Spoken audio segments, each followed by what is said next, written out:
Hi అందరికీ నమస్కారం. China విద్యుదయస్కాంత ఆయుధాలను వాడుతోంది. ఈ మాట అన్నది ఎవరంటే అమెరికాకు చెందిన బిల్ హోగర్టే. ఆయన అమెరికా సెనేటర్ అన్నమాట. ఒక సంచలనమైన వ్యాఖ్యలు చేశారు. భారత సైనికులను కరిగించేసేలాగా ఉండే ఒక విద్యుదయస్కాంత ప్రమాదకర ఆయుధాలను చైనా వాడుతోంది. గతంలో 5 ఏళ్ల క్రితము గల్వాన్ లోయలో జరిగిన ఒక ఘర్షణలో భారత సైనికులు ఒక 20 మంది చనిపోయారు. అటువైపు చైనా సైనికులు ఒక 10 మంది చనిపోయారు. ఆ ఘర్షణలో రాళ్లతో కొట్టుకున్నారు, కర్రలతో కొట్టుకున్నారు. కొంత వెపన్స్ ఉన్నాయి కానీ అయితే ఆ వెపన్స్ ఉపయోగించలేదు. వెపన్స్ ఉపయోగించకపోయినా ఆ వెపన్స్ విద్యుదయస్కాంత శక్తితో ఉన్నాయి. అవి భారత సైనికుల శక్తిని హరించేసేలాంటి వెపన్స్ తయారు చేస్తారు. చాలా ప్రమాదకరము చైనా.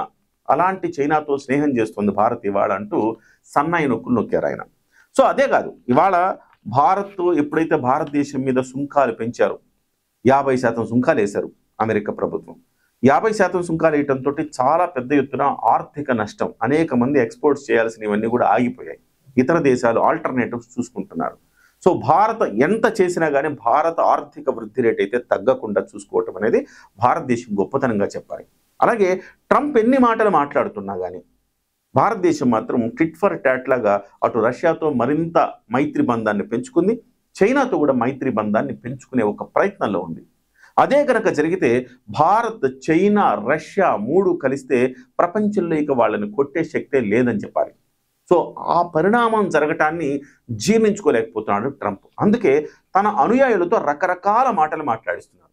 ఇవాళ సెనేటర్ మాట్లాడినా, మొన్న ఇంకొకళ్ళు మాట్లాడినా, ఆ మొన్న ఇంకొకళ్ళు మాట్లాడినా, సో పీటర్ నవారో, ఆయన శిష్యుడు పీటర్ నవారో ట్రంప్కి అత్యంత దగ్గర అసిస్టెంట్ అని చెప్తా ఉంటారు. ఆ పీటర్ నవారో కొన్ని వ్యాఖ్యలు చేసిన ఇవన్నీ కూడా ట్రంప్ చేస్తున్న వ్యాఖ్యలే.